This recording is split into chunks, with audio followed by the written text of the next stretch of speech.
किताब ਅਲਕੋਹਲਿਕਸ anonymous chapter 7ਵਾਂ ਦੂਜਿਆਂ ਨਾਲ ਕੰਮ ਕਰਨਾ। ਸਾਡਾ ਤਜਰਬਾ ਇਹ ਸਾਬਤ ਕਰਦਾ ਹੈ ਕਿ ਸ਼ਰਾਬ ਤੋਂ ਬਚਣ ਲਈ ਕੁਝ ਵੀ ਇੰਨਾ ਕੰਮ ਨਹੀਂ ਕਰੇਗਾ ਜਿੰਨਾ ਕਿ ਦੂਜੇ ਸ਼ਰਾਬੀਆਂ ਨਾਲ ਕੀਤਾ ਗਿਆ ਗੰਭੀਰਤਾਪੂਰਵਕ ਕੰਮ। ਇਹ ਉਦੋਂ ਕੰਮ ਕਰਦਾ ਹੈ ਜਦੋਂ ਦੂਜੀਆਂ ਕਾਰਵਾਈਆਂ ਅਸਫਲ ਹੋ ਜਾਂਦੀਆਂ ਹਨ। ਇਹ ਸਾਡਾ 12ਵਾਂ ਸੁਝਾਅ ਹੈ, ਇਸ ਸੁਨੇਹੇ ਨੂੰ ਦੂਜੇ ਸ਼ਰਾਬੀਆਂ ਤੱਕ ਪਹੁੰਚਾਉਣਾ। ਤੁਸੀਂ ਮਦਦ ਕਰ ਸਕਦੇ ਹੋ ਜਦੋਂ ਕੋਈ ਹੋਰ ਭਾਵੇਂ ਨਾ ਕਰ ਸਕੇ। ਤੁਸੀਂ ਉਹਨਾਂ ਦਾ ਵਿਸ਼ਵਾਸ ਹਾਸਲ ਕਰ ਸਕਦੇ ਹੋ ਜਦੋਂ ਦੂਜੇ ਅਸਫਲ ਹੋ ਜਾਂਦੇ ਹਨ। ਯਾਦ ਰੱਖੋ ਕਿ ਉਹ ਬਹੁਤ ਬਿਮਾਰ ਹਨ। ਜ਼ਿੰਦਗੀ ਨੂੰ ਨਵਾਂ ਅਰਥ ਮਿਲੇਗਾ ਲੋਕਾਂ ਨੂੰ ਠੀਕ ਹੁੰਦਿਆਂ ਵੇਖਣਾ, ਉਹਨਾਂ ਨੂੰ ਦੂਜਿਆਂ ਦੀ ਮਦਦ ਕਰਦੇ ਵੇਖਣਾ, ਇਕੱਲੇਪਨ ਨੂੰ ਖਤਮ ਹੁੰਦੇ ਵੇਖਣਾ, ਆਪਣੇ ਆਲੇ ਦੁਆਲੇ ਇੱਕ ਭਾਈਚਾਰੇ ਨੂੰ ਵੱਧਦੇ ਵੇਖਣਾ, ਬਹੁਤ ਸਾਰੇ ਦੋਸਤਾਂ ਦਾ ਹੋਣਾ। ਇਹ ਉਹ ਤਜਰਬਾ ਹੈ ਜਿਸ ਤੋਂ ਤੁਹਾਨੂੰ ਵਾਂਝੇ ਨਹੀਂ ਰਹਿਣਾ ਚਾਹੀਦਾ। ਅਸੀਂ ਜਾਣਦੇ ਹਾਂ ਕਿ ਤੁਸੀਂ ਇਸ ਤੋਂ ਵਾਂਝੇ ਨਹੀਂ ਰਹਿਣਾ ਚਾਹੋਗੇ। ਭਾਈਚਾਰੇ ਵਿੱਚ ਨਵੇਂ ਆਉਣ ਵਾਲੇ ਸ਼ਰਾਬੀਆਂ ਨਾਲ ਅਤੇ ਆਪਸ ਵਿੱਚ ਅਕਸਰ ਸੰਪਰਕ ਬਣਾਉਣਾ ਹੀ ਸਾਡੀਆਂ ਜ਼ਿੰਦਗੀਆਂ ਦਾ ਖੁਸ਼ਨੁਮਾ ਹਿੱਸਾ ਹੈ। ਸ਼ਾਇਦ ਤੁਸੀਂ ਇਹੋ ਜਿਹੇ ਕਿਸੇ ਸ਼ਰਾਬੀ ਤੋਂ ਵਾਕਿਫ ਨਾ ਹੋਵੋ ਜਿਹੜਾ ਠੀਕ ਹੋਣਾ ਚਾਹੁੰਦਾ ਹੋਵੇ। ਤੁਸੀਂ ਕੁਝ ਅਜਿਹੇ ਸ਼ਰਾਬੀਆਂ ਨੂੰ ਆਸਾਨੀ ਨਾਲ ਡਾਕਟਰਾਂ, ਪਾਦਰੀਆਂ, ਪੁਜਾਰੀਆਂ ਜਾਂ ਹਸਪਤਾਲਾਂ ਤੋਂ ਪੁੱਛ ਕੇ ਲੱਭ ਸਕਦੇ ਹੋ। ਉਹ ਤੁਹਾਡੀ ਮਦਦ ਕਰਕੇ ਬਹੁਤ ਖੁਸ਼ ਹੋਣਗੇ। ਇੱਕ ਸੁਧਾਰਕ ਵਾਂਗ ਸ਼ੁਰੂਆਤ ਨਾ ਕਰੋ। ਬਦਕਿਸਮਤੀ ਨਾਲ ਇਹਨਾਂ ਬਾਰੇ ਪਹਿਲਾਂ ਤੋਂ ਹੀ ਇੱਕ ਧਾਰਨਾ ਬਣੀ ਹੋਈ ਹੁੰਦੀ ਹੈ। ਜੇ ਤੁਸੀਂ ਕਿਸੇ ਨੂੰ ਉਭਾਰੋਗੇ ਤਾਂ ਤੁਸੀਂ ਲਾਚਾਰ ਹੋ ਜਾਓਗੇ। ਪਾਦਰੀ ਅਤੇ ਡਾਕਟਰ ਸਮਰੱਥ ਹੁੰਦੇ ਹਨ। ਜੇ ਚਾਹੋ ਤਾਂ ਤੁਸੀਂ ਉਹਨਾਂ ਕੋਲੋਂ ਬਹੁਤ ਕੁਝ ਸਿੱਖ ਸਕਦੇ ਹੋ, ਪਰ ਹੁੰਦਾ ਇੰਝ ਹੈ ਕਿ ਤੁਸੀਂ ਆਪਣੇ ਪੀਣ ਦੇ ਤਜਰਬੇ ਕਰਕੇ ਦੂਜੇ ਸ਼ਰਾਬੀਆਂ ਲਈ ਖਾਸ ਤਰ੍ਹਾਂ ਨਾਲ ਉਪਯੋਗੀ ਹੋ ਸਕਦੇ ਹੋ। ਇਸ ਲਈ ਸਹਿਯੋਗ ਦਿਓ, ਕਦੇ ਆਲੋਚਨਾ ਨਾ ਕਰੋ। ਸਿਰਫ ਮਦਦਗਾਰ ਹੋਣਾ ਹੀ ਸਾਡਾ ਮਕਸਦ ਹੈ। ਜਦੋਂ ਤੁਹਾਨੂੰ ਅਲਕੋਹਲਿਕਸ ਅਨੋਨਿਮਸ 'ਚ ਸ਼ਾਮਲ ਹੋਣ ਵਾਲਾ ਕੋਈ ਸੰਭਾਵਿਤ ਵਿਅਕਤੀ ਮਿਲੇ ਤਾਂ ਤੁਸੀਂ ਉਸ ਬਾਰੇ ਜੋ ਵੀ ਜਾਣਕਾਰੀ ਹੋ ਸਕੇ ਪਤਾ ਕਰੋ। ਜੇ ਉਹ ਸ਼ਰਾਬ ਪੀਣੀ ਛੱਡਣਾ ਨਹੀਂ ਚਾਹੁੰਦਾ ਤਾਂ ਤੁਸੀਂ ਆਪਣਾ ਸਮਾਂ ਉਸ ਨੂੰ ਮਨਾਉਣ ਦੀ ਕੋਸ਼ਿਸ਼ ਵਿੱਚ ਨਾ ਗਵਾਓ। ਹੋ ਸਕਦਾ ਹੈ ਤੁਸੀਂ ਬਾਅਦ ਵਿੱਚ ਆਉਣ ਵਾਲਾ ਮੌਕਾ ਗਵਾ ਦਿਓ। ਇਹੋ ਸੁਝਾਅ ਉਸ ਦੇ ਪਰਿਵਾਰ ਲਈ ਵੀ ਦਿੱਤਾ ਜਾਂਦਾ ਹੈ। ਉਹਨਾਂ ਨੂੰ ਸਹਿਨਸ਼ੀਲ ਹੋਣਾ ਚਾਹੀਦਾ ਹੈ, ਇਹ ਅਹਿਸਾਸ ਕਰਦੇ ਹੋਏ ਕਿ ਉਹਨਾਂ ਦਾ ਵਾਹ ਇੱਕ ਬਿਮਾਰ ਵਿਅਕਤੀ ਨਾਲ ਹੈ। ਜੇਕਰ ਇਹੋ ਜਿਹੇ ਅਸਾਰ ਨਜ਼ਰ ਆਉਣ ਕਿ ਉਹ ਸ਼ਰਾਬ ਛੱਡਣੀ ਚਾਹੁੰਦਾ ਹੈ ਤਾਂ ਤੁਸੀਂ ਉਸ ਵਿਅਕਤੀ ਜਿਸ ਦੀ ਉਸ ਵਿੱਚ ਸਭ ਤੋਂ ਜ਼ਿਆਦਾ ਰੁਚੀ ਹੁੰਦੀ ਹੈ, ਆਮ ਤੌਰ 'ਤੇ ਉਸ ਦੀ ਪਤਨੀ ਨਾਲ ਵਿਸਥਾਰਪੂਰਵਕ ਗੱਲਬਾਤ ਕਰੋ। ਉਸ ਦੇ ਵਰਤਾਓ, ਸਮੱਸਿਆਵਾਂ, ਪਿਛੋਕੜ, ਹਾਲਾਤ ਦੀ ਗੰਭੀਰਤਾ ਅਤੇ ਉਸ ਦੇ ਧਾਰਮਿਕ ਝੁਕਾਓ ਬਾਰੇ ਜਾਣਕਾਰੀ ਲਓ। ਤੁਹਾਨੂੰ ਇਹ ਜਾਣਕਾਰੀ ਆਪਣੇ ਆਪ ਨੂੰ ਉਸ ਦੀ ਥਾਂ 'ਤੇ ਹੋਣ ਦਾ ਅਹਿਸਾਸ ਕਰਨ ਲਈ ਬਹੁਤ ਜ਼ਰੂਰੀ ਹੈ, ਤਾਂ ਜੋ ਇਹ ਜਾਣ ਸਕੋ ਕਿ ਉਹ ਅਜਿਹੀ ਸਥਿਤੀ ਵਿੱਚ ਤੁਹਾਡੇ ਕੋਲ ਆਉਂਦਾ ਹੈ ਤਾਂ ਤੁਸੀਂ ਉਸ ਦਾ ਆਪਣੇ ਤੱਕ ਪਹੁੰਚਣਾ ਕਿਵੇਂ ਪਸੰਦ ਕਰਦੇ। ਕਦੇ-ਕਦੇ ਇਸ ਵਿੱਚ ਵੀ ਸਿਆਣਪ ਹੁੰਦੀ ਹੈ ਕਿ ਉਸ ਦੀ ਸ਼ਰਾਬ ਦੀ ਝੜੀ ਲੱਗਣ ਤੱਕ ਦੀ ਇੰਤਜ਼ਾਰ ਕੀਤੀ ਜਾਵੇ। ਉਸ ਦਾ ਪਰਿਵਾਰ ਸ਼ਾਇਦ ਇਸ 'ਤੇ ਇਤਰਾਜ਼ ਕਰੇ, ਪਰ ਜੇ ਉਸ ਦੀ ਸਰੀਰਕ ਹਾਲਤ ਇੰਨੀ ਖਤਰੇ ਵਿੱਚ ਨਹੀਂ ਹੈ ਤਾਂ ਇਹ ਖਤਰਾ ਲੈਣਾ ਬਿਹਤਰ ਹੋਵੇਗਾ। ਜੇ ਉਹ ਬਹੁਤ ਸ਼ਰਾਬੀ ਹੋਇਆ ਹੋਵੇ ਤਾਂ ਉਸ ਨਾਲ ਗੱਲਬਾਤ ਨਾ ਕਰੋ, ਬੇਸ਼ਰਤੇ ਕਿ ਉਸ ਦੀ ਹਾਲਤ ਬਹੁਤ ਭੈੜੀ ਨਾ ਹੋ ਗਈ ਹੋਵੇ ਅਤੇ ਉਸ ਦੇ ਪਰਿਵਾਰ ਨੂੰ ਤੁਹਾਡੀ ਸਹਾਇਤਾ ਦੀ ਲੋੜ ਹੋਵੇ। ਸ਼ਰਾਬ ਦੀ ਝੜੀ ਮੁੱਕਣ ਤੱਕ ਜਾਂ ਘੱਟੋ ਘੱਟ ਇੱਕ ਸਪਸ਼ਟ ਵਕਫੇ ਦਾ ਇੰਤਜ਼ਾਰ ਕਰੋ। ਫਿਰ ਉਸ ਦੇ ਦੋਸਤਾਂ ਨੂੰ ਜਾਂ ਪਰਿਵਾਰ ਨੂੰ ਪੁੱਛ ਲੈਣ ਦਿਓ ਕਿ ਕੀ ਉਹ ਹਮੇਸ਼ਾ ਲਈ ਛੱਡਣੀ ਚਾਹੁੰਦਾ ਹੈ ਅਤੇ ਕੀ ਉਹ ਇਸ ਲਈ ਕਿਸੇ ਵੀ ਹੱਦ ਤੱਕ ਜਾਣ ਲਈ ਤਿਆਰ ਹੈ। ਜੇ ਉਹ ਹਾਮੀ ਭਰਦਾ ਹੈ ਤਾਂ ਉਸ ਦਾ ਧਿਆਨ ਅਜਿਹੇ ਸ਼ਰਾਬੀ ਵੱਲ ਦਿਵਾਓ ਜੋ ਠੀਕ ਹੋ ਚੁੱਕਿਆ ਹੈ, ਜਿਵੇਂ ਕਿ ਤੁਸੀਂ। ਤੁਹਾਡੀ ਪਹਿਚਾਣ ਉਸ ਵਿਅਕਤੀ ਨੂੰ ਅਜਿਹੇ ਭਾਈਚਾਰੇ ਦੇ ਮੈਂਬਰ ਦੇ ਰੂਪ ਵਿੱਚ ਕਰਾਉਣੀ ਚਾਹੀਦੀ ਹੈ ਜਿਹੜੇ ਕਿ ਆਪਣੀ ਰੋਗ ਮੁਕਤੀ ਦੇ ਇੱਕ ਹਿੱਸੇ ਵਜੋਂ ਹੋਰਾਂ ਦੀ ਮਦਦ ਕਰਨ ਦੀ ਕੋਸ਼ਿਸ਼ ਕਰਦੇ ਹਨ ਅਤੇ ਜਿਹੜੇ ਉਸ ਨਾਲ ਗੱਲਬਾਤ ਕਰਕੇ ਖੁਸ਼ ਹੋਣਗੇ, ਬੇਸ਼ਰਤੇ ਕਿ ਉਹ ਮਿਲਣਾ ਪਸੰਦ ਕਰੇ। ਜੇ ਉਹ ਤੁਹਾਨੂੰ ਮਿਲਣਾ ਨਹੀਂ ਚਾਹੁੰਦਾ ਤਾਂ ਤੁਸੀਂ ਕਦੇ ਵੀ ਜ਼ਬਰਦਸਤੀ ਨਾ ਕਰੋ। ਉਸ ਦੇ ਪਰਿਵਾਰ ਵਾਲਿਆਂ ਨੂੰ ਬੇਸਬਰੇ ਹੋ ਕੇ ਨਾ ਤਾਂ ਉਸ ਦੀਆਂ ਮਿੰਨਤਾਂ ਕਰਨੀਆਂ ਚਾਹੀਦੀਆਂ ਹਨ ਕਿ ਉਹ ਕੁਝ ਕਰੇ ਅਤੇ ਨਾ ਹੀ ਤੁਹਾਡੇ ਬਾਰੇ ਜ਼ਿਆਦਾ ਗੱਲਬਾਤ ਕਰਨੀ ਚਾਹੀਦੀ ਹੈ। ਉਹਨਾਂ ਨੂੰ ਉਸ ਦੇ ਸ਼ਰਾਬ ਦਾ ਅਗਲਾ ਦੌਰ ਖਤਮ ਹੋਣ ਤੱਕ ਇੰਤਜ਼ਾਰ ਕਰਨਾ ਚਾਹੀਦਾ ਹੈ। ਤੁਸੀਂ ਇਹ ਕਿਤਾਬ ਇਸ ਤਰ੍ਹਾਂ ਰੱਖੋ ਕਿ ਉਸ ਦੌਰਾਨ ਉਸ ਦੀ ਨਜ਼ਰ ਇਸ ਤੇ ਪੈ ਸਕੇ। ਇੰਜ ਕਰਨ ਲਈ ਕੋਈ ਪੱਕੇ ਨਿਯਮ ਨਹੀਂ ਹੋ ਸਕਦੇ। ਇਹਨਾਂ ਚੀਜ਼ਾਂ ਬਾਰੇ ਪਰਿਵਾਰ ਨੂੰ ਆਪਣਾ ਹੀ ਫੈਸਲਾ ਕਰਨਾ ਪਵੇਗਾ, ਪਰ ਉਹਨਾਂ 'ਤੇ ਜ਼ੋਰ ਪਾਓ ਕਿ ਉਹ ਜ਼ਰੂਰਤ ਤੋਂ ਜ਼ਿਆਦਾ ਉਤਸੁਕ ਨਾ ਹੋਣ, ਕਿਉਂਕਿ ਹੋ ਸਕਦਾ ਹੈ ਕਿ ਇਸ ਨਾਲ ਮਾਮਲਾ ਵਿਗੜ ਜਾਏ। ਆਮ ਤੌਰ 'ਤੇ ਉਸ ਦੇ ਪਰਿਵਾਰ ਨੂੰ ਤੁਹਾਡੀ ਕਹਾਣੀ ਦੱਸਣ ਦੀ ਕੋਸ਼ਿਸ਼ ਨਹੀਂ ਕਰਨੀ ਚਾਹੀਦੀ। ਜੇ ਹੋ ਸਕੇ ਤਾਂ ਉਸ ਸ਼ਰਾਬੀ ਨੂੰ ਉਸ ਦੇ ਪਰਿਵਾਰ ਰਾਹੀਂ ਮਿਲਣ ਤੋਂ ਗੁਰੇਜ਼ ਕਰੋ। ਕਿਸੇ ਡਾਕਟਰ ਜਾਂ ਸੰਸਥਾ ਰਾਹੀਂ ਸੰਪਰਕ ਕਰਨਾ ਬਿਹਤਰ ਹੋਵੇਗਾ। ਜੇ ਉਸ ਨੂੰ ਹਸਪਤਾਲ ਵਿੱਚ ਦਾਖਲ ਕਰਾਉਣ ਦੀ ਲੋੜ ਹੈ ਤਾਂ ਕਰਵਾ ਦਿਓ, ਪਰ ਜ਼ਬਰਦਸਤੀ ਨਾ ਕਰੋ ਜਦ ਤੱਕ ਉਹ ਹਿੰਸਕ ਨਾ ਹੋਵੇ। ਡਾਕਟਰ ਚਾਹੇ ਤਾਂ ਉਸ ਨੂੰ ਦੱਸਣ ਦਿਓ ਕਿ ਉਸ ਕੋਲ ਇਸ ਦਾ ਇੱਕ ਹੱਲ ਹੈ। ਜਦੋਂ ਉਹ ਥੋੜ੍ਹਾ ਠੀਕ ਹੋ ਜਾਵੇ ਤਾਂ ਡਾਕਟਰ ਸ਼ਾਇਦ ਤੁਹਾਨੂੰ ਇਸ ਨਾਲ ਮਿਲਣ ਦਾ ਸੁਝਾਅ ਦੇਵੇ। ਭਾਵੇਂ ਤੁਸੀਂ ਪਰਿਵਾਰ ਵਾਲਿਆਂ ਨਾਲ ਗੱਲਬਾਤ ਕਰ ਚੁੱਕੇ ਹੋਵੋ ਤਾਂ ਵੀ ਉਹਨਾਂ ਨੂੰ ਪਹਿਲੀ ਮੁਲਾਕਾਤ ਤੋਂ ਪਰੇ ਹੀ ਰੱਖੋ। ਇਹਨਾਂ ਹਾਲਾਤਾਂ ਵਿੱਚ ਉਹ ਮਹਿਸੂਸ ਕਰੇਗਾ ਕਿ ਉਹ ਕਿਸੇ ਦਬਾਅ ਹੇਠ ਨਹੀਂ। ਉਹ ਮਹਿਸੂਸ ਕਰੇਗਾ ਕਿ ਉਹ ਪਰਿਵਾਰ ਦੀ ਟੋਕਾ ਟਾਕੀ ਤੋਂ ਬਗੈਰ ਤੁਹਾਡੇ ਨਾਲ ਗੱਲਬਾਤ ਕਰ ਸਕਦਾ ਹੈ। ਉਸ ਨੂੰ ਉਦੋਂ ਹੀ ਮਿਲੋ ਜਦੋਂ ਉਹ ਘਬਰਾਇਆ ਹੋਇਆ ਹੋਵੇ। ਜਦ ਉਹ ਨਿਰਾਸ਼ ਹੋਵੇ ਤਾਂ ਸ਼ਾਇਦ ਉਹ ਤੁਹਾਡੀ ਗੱਲ ਜ਼ਿਆਦਾ ਚੰਗੀ ਤਰ੍ਹਾਂ ਸਮਝ ਸਕੇਗਾ।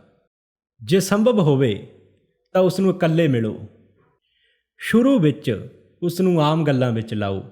ਕੁਝ ਚਿਰ ਬਾਅਦ ਗੱਲਬਾਤ ਨੂੰ ਸ਼ਰਾਬ ਦੇ ਕਿਸੇ ਪਹਿਲ ਵੱਲ ਮੋੜੋ। ਉਸ ਨੂੰ ਆਪਣੀ ਸ਼ਰਾਬ ਪੀਣ ਦੀ ਆਦਤ, ਇਸ ਦੇ ਲੱਛਣ ਅਤੇ ਤਜਰਬਿਆਂ ਬਾਰੇ ਵਿਸਥਾਰ ਨਾਲ ਦੱਸੋ ਤਾਂ ਕਿ ਉਹ ਆਪਣੇ ਬਾਰੇ ਗੱਲਾਂ ਕਰਨ ਦਾ ਹੌਸਲਾ ਕਰ ਸਕੇ। ਜੇ ਉਹ ਗੱਲਬਾਤ ਕਰਨੀ ਚਾਹੁੰਦਾ ਹੈ ਤਾਂ ਉਸ ਨੂੰ ਕਰਨ ਦਿਓ। ਇਸ ਤਰ੍ਹਾਂ ਤੁਹਾਨੂੰ ਇੱਕ ਬਿਹਤਰ ਅੰਦਾਜ਼ਾ ਹੋਵੇਗਾ ਕਿ ਤੁਸੀਂ ਗੱਲਬਾਤ ਅੱਗੇ ਕਿਵੇਂ ਵਧਾਉਣੀ ਹੈ। ਜੇ ਉਹ ਗੱਲਬਾਤ ਅੱਗੇ ਨਹੀਂ ਤੋਰਦਾ ਤਾਂ ਤੁਸੀਂ ਉਸ ਨੂੰ ਆਪਣੇ ਸ਼ਰਾਬ ਪੀਣ ਤੋਂ ਛੱਡਣ ਤੱਕ ਦਾ ਬਿਊਰਾ ਦੱਸੋ। ਪਰ ਇਹ ਕਿਵੇਂ ਹੋਇਆ, ਇਸ ਬਾਰੇ ਅਜੇ ਕੁਝ ਨਾ ਦੱਸੋ।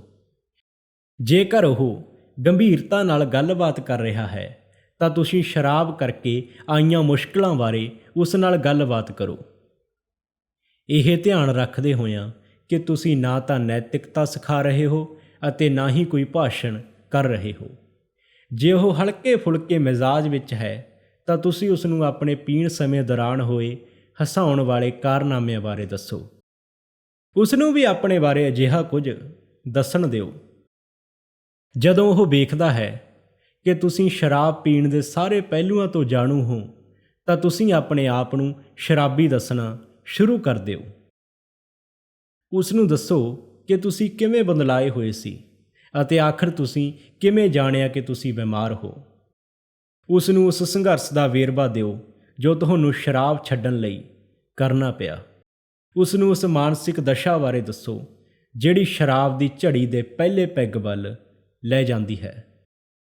ਅਸੀਂ ਤੁਹਾਨੂੰ ਸੁਝਾਅ ਦਿੰਦੇ ਹਾਂ ਕਿ ਤੁਸੀਂ ਉਸ ਤਰ੍ਹਾਂ ਹੀ ਕਰੋ ਜਿਵੇਂ ਅਸੀਂ ਸ਼ਰਾਬੀਪਨ ਦੇ ਚੈਪਟਰ ਵਿੱਚ ਦੱਸਿਆ ਹੈ।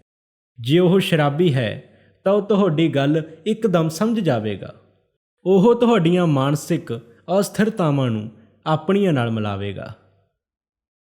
ਜੇ ਤੁਹਾਨੂੰ ਇਸ ਗੱਲ 'ਤੇ ਤਸੱਲੀ ਹੋ ਜਾਂਦੀ ਹੈ ਕਿ ਉਹ ਇੱਕ ਅਸਲ ਸ਼ਰਾਬੀ ਹੈ ਤਾਂ ਇਸ ਬਿਮਾਰੀ ਦੇ ਬੇਆਸ ਪਹਿਲੂ ਬਾਰੇ ਗੱਲਬਾਤ ਦੀ ਸ਼ੁਰੂਆਤ ਕਰੋ।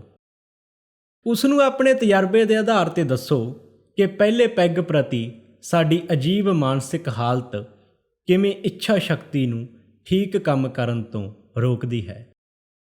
ਇਸ ਮੌਕੇ 'ਤੇ ਇਸ ਕਿਤਾਬ ਦਾ ਜ਼ਿਕਰ ਨਾ ਕਰੋ ਬੇਸ਼ਰਤੇ ਉਸਨੇ ਇਸ ਨੂੰ ਵੇਖ ਨਾ ਲਿਆ ਹੋਵੇ ਅਤੇ ਉਹ ਇਸ ਬਾਰੇ ਗੱਲਬਾਤ ਕਰਨੀ ਚਾਹੁੰਦਾ ਹੋਵੇ।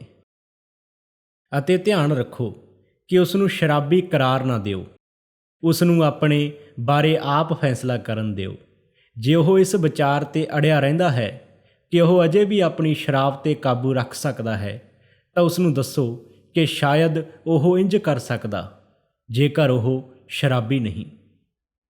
ਪਰ ਇਸ ਗੱਲ 'ਤੇ ਪੂਰਾ ਜ਼ੋਰ ਪਾਓ ਕਿ ਜੇ ਉਹ ਬੁਰੀ ਤਰ੍ਹਾਂ ਪ੍ਰਭਾਵਿਤ ਹੋ ਚੁੱਕਾ ਹੈ ਤਾਂ ਸ਼ਾਇਦ ਉਸ ਦਾ ਆਪਣੇ ਆਪ ਠੀਕ ਹੋਣ ਦਾ ਕੋਈ ਆਸਾਰ ਨਹੀਂ। ਸ਼ਰਾਬੀਪਨ ਨੂੰ ਇੱਕ ਘਾਤਕ ਬਿਮਾਰੀ ਦੇ ਰੂਪ ਵਿੱਚ ਦੱਸਦੇ ਰਹੋ। ਇਸ ਨਾਲ ਜੁੜੀਆਂ ਸਰੀਰਕ ਅਤੇ ਮਾਨਸਿਕ ਹਾਲਤਾਂ ਬਾਰੇ ਵੀ ਦੱਸੋ। ਉਸ ਦਾ ਧਿਆਨ ਆਮ ਤੌਰ 'ਤੇ ਆਪਣੇ ਨਿੱਜੀ ਤਜਰਬਿਆਂ 'ਤੇ ਕੇਂਦਰਿਤ ਰੱਖੋ। ਉਸ ਨੂੰ ਇਹ ਸਮਝਾਓ ਕਿ ਜਿਨ੍ਹਾਂ ਨੂੰ ਆਪਣੀ ਦੁਰਦਸ਼ਾ ਦਾ ਅਹਿਸਾਸ ਨਹੀਂ ਹੁੰਦਾ ਉਹ ਤਬਾਹ ਹੋ ਜਾਂਦੇ ਹਨ। ਜਦੋਂ ਤੱਕ ਕੋਈ ਫਾਇਦਾ ਨਾ ਦਿਸਦਾ ਹੋਵੇ ਉਦੋਂ ਤੱਕ ਡਾਕਟਰਾਂ ਦਾ ਸ਼ਰਾਬ ਦੇ ਮਰੀਜ਼ਾਂ ਨੂੰ ਪੂਰੀ ਸੱਚਾਈ ਦੱਸਣ ਤੋਂ ਸੰਕੋਚ ਕਰਨਾ ਹੀ ਠੀਕ ਹੁੰਦਾ ਹੈ। ਪਰ ਤੁਸੀਂ ਉਸ ਨਾਲ ਸ਼ਰਾਬੀਪਨ ਦੀ ਬੇਆਸਗੀ ਬਾਰੇ ਗੱਲਬਾਤ ਕਰ ਸਕਦੇ ਹੋ ਕਿਉਂਕਿ ਤੁਸੀਂ ਇਸ ਦਾ ਹੱਲ ਦੱਸ ਰਹੇ ਹੋ। ਤੁਸੀਂ ਛੇਤੀ ਹੀ ਆਪਣੇ ਦੋਸਤ ਨੂੰ ਇਹ ਗੱਲ ਮੰਨਦਿਆਂ ਪਾਓਗੇ ਕਿ ਉਸ ਵਿੱਚ ਸ਼ਰਾਬੀਪਨ ਦੇ ਜੇ ਸਾਰੇ ਨਹੀਂ ਤਾਂ ਕਾਫੀ ਲੱਛਣ ਮੌਜੂਦ ਹਨ।